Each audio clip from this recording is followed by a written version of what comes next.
Hey basketball guys, we have news. Let's go to more Los Angeles Lakers news, but first don't forget to subscribe to the channel and leave your like. Fans can't figure out what moves executive Rob Pelinka will make to improve the Lakers this season. There is a star available on the Miami Heat who would be a perfect fit for the Lakers, but would be aiming to win now. If the Miami Heat accept the Lakers' offer for Jimmy Butler, coach J.J. Redick would have the best big three in the NBA on his roster. What the Lakers can offer for Jimmy Butler? Players like those mentioned, I could send 4 of them, along with 1 first-round pick. The Lakers' tradable players are Christian Wood, Cam Reddish, Rui Hachimura, Gabe Vincent, Jared Vanderbilt, Jalen Hood-Schifino.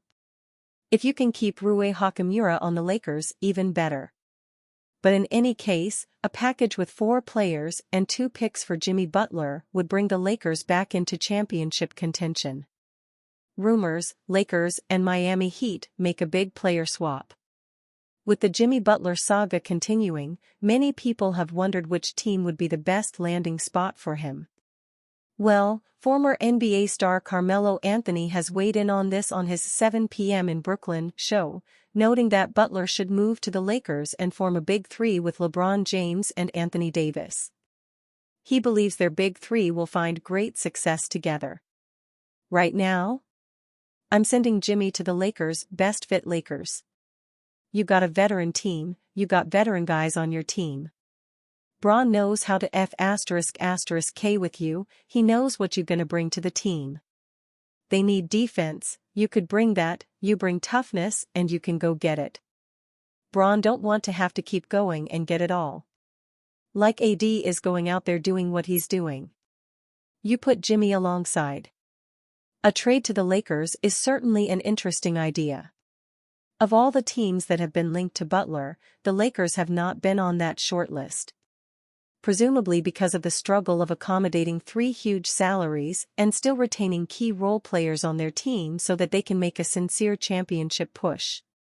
But there is no denying that Butler, alongside James and Davis, would create one of the most formidable big threes in NBA history. While Jimmy is a very talented player, his greatest attribute is his grit. He never quits during a game and is perhaps one of the greatest playoff risers in NBA history. Pairing him with an all-time great and one of the smartest players in the NBA would be a winning formula.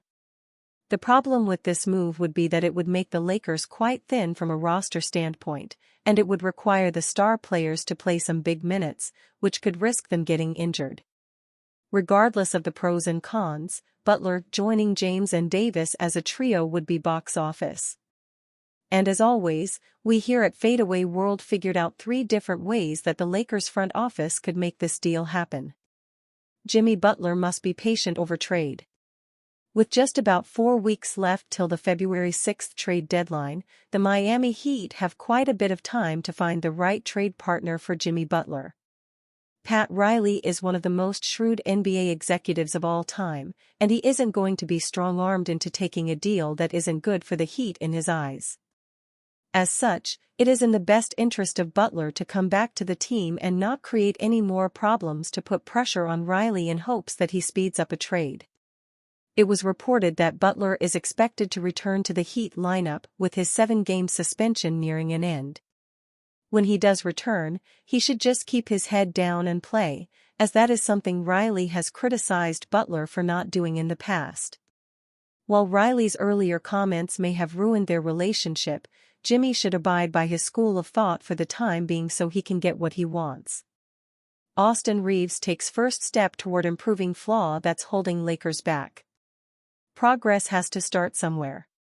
One of the most challenging aspects of an NBA player's journey is learning how to balance an increase in offensive responsibility with what their team needs from them on defense. For a player who isn't a superstar, the challenge is perhaps even more difficult, as patience is minimal.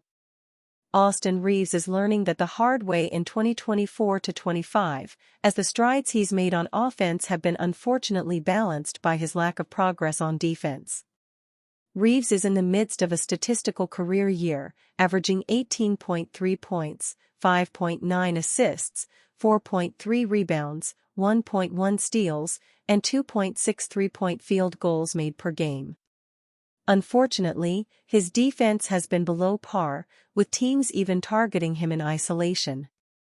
According to Dave McMenamin of ESPN, Reaves spoke candidly about his shortcomings and the need for improvement following the Lakers' 118-97 loss to the Dallas Mavericks. "The first half was god-awful," said Reaves, who finished with a plus-minus of -25 in 32 minutes. "The second half I thought was better. But I can't allow that. I was just really, really bad on both sides of the ball tonight." It won't amount to much until he actually makes noticeable changes, but Reaves being willing to publicly acknowledge his disappointing quality of play is a start. Austin Reaves owns up to shortcomings on defense. Reaves must be commended for taking on a larger role on offense and thriving within it. He's put the team on his back with several explosive performances and maintained a steady level of production as both a scorer and facilitator overall. That includes a recent 12-game stretch, during which time Reaves is averaging 20.7 points and 7.5 assists on .435/.372/.848 shooting. For as impressive as that is, there's no way around how underwhelming he's been on defense in 2024-25. Opponents are shooting 4.2% better when Reaves is the primary defender than when he isn't, including an uptick of 6.1% within 6 feet of the basket. The Mavericks took note of that fact and routinely went directly at Reaves in a way that put his inconsistency in isolation on full display. Thankfully, Reaves is aware of the trouble he's had on defense and is willing to acknowledge it in a public setting. That doesn't necessarily guarantee that he'll put the work in to improve, but it's certainly an encouraging start. If Reaves is able to improve his defensive consistency, it would go a long way toward helping the Lakers improve in several key areas of weakness. Los Angeles is currently number 19 in opponent three-point field goal percentage and number 25 in fast break points allowed. Both flaws can be attributed to poor performances from perimeter players who need to give more on the defensive end of the floor, Reaves included.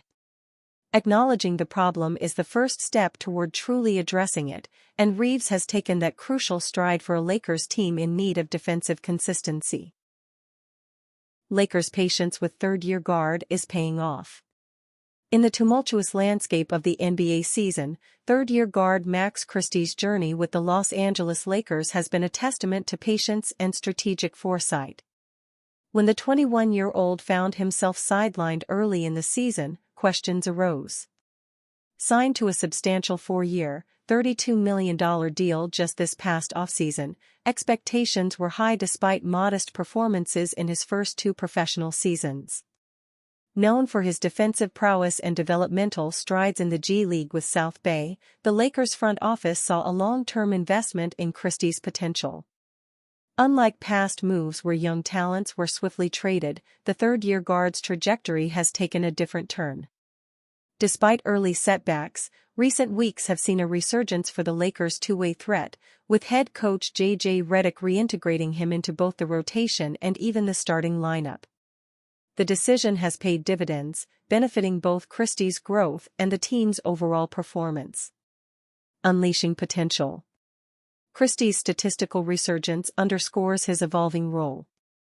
After averaging 3.1 and 4.2 points per game in his first 2 seasons, respectively, the 2024-25 campaign has seen him achieve a career-best 8.1 points per game. His three-point shooting has also seen marked improvement, as he's hitting 37% from beyond the arc, showcasing his development as an offensive threat while maintaining his defensive prowess. Since reclaiming a starting role, the young guard has been a standout performer, averaging 11.3 points, 3 rebounds, and 1.2 steals per game. His efficiency is noteworthy. He's shooting 47.6% from the field and an impressive 40.7% from three-point range on 4.2 attempts per game. A career-high 28-point explosion against the Portland Trail Blazers on January 2 highlighted his capability to impact games significantly. Defensive revival. Beyond individual achievements, Christie's return has bolstered the Lakers' defensive efforts, a sore point earlier in the season. His defensive versatility, coupled with the acquisition of Dorian Finney-Smith, has transformed the Lakers into a formidable defensive unit. Over the last 13 games with Christie in the starting lineup, the Lakers have ascended to the 13th best defensive rating in the league, a stark improvement from earlier struggles. This surge has coincided with 8 wins in that span, elevating them to the 6th seed in the competitive Western Conference. The 6'5" guard's impact extends beyond statistics. His presence allows stars like LeBron James and Anthony Davis to focus on offensive contributions while enhancing the performance of other offensive-minded players like Austin Reeves. This adaptability has validated the Lakers' faith in Christie as a foundational piece for both present success and future aspirations. Christie's journey from uncertainty to impact embodies the Lakers' strategic vision and the rewards of patient development. As the season unfolds, his continued evolution promises to be a pivotal factor in the Lakers' pursuit of playoff success and beyond.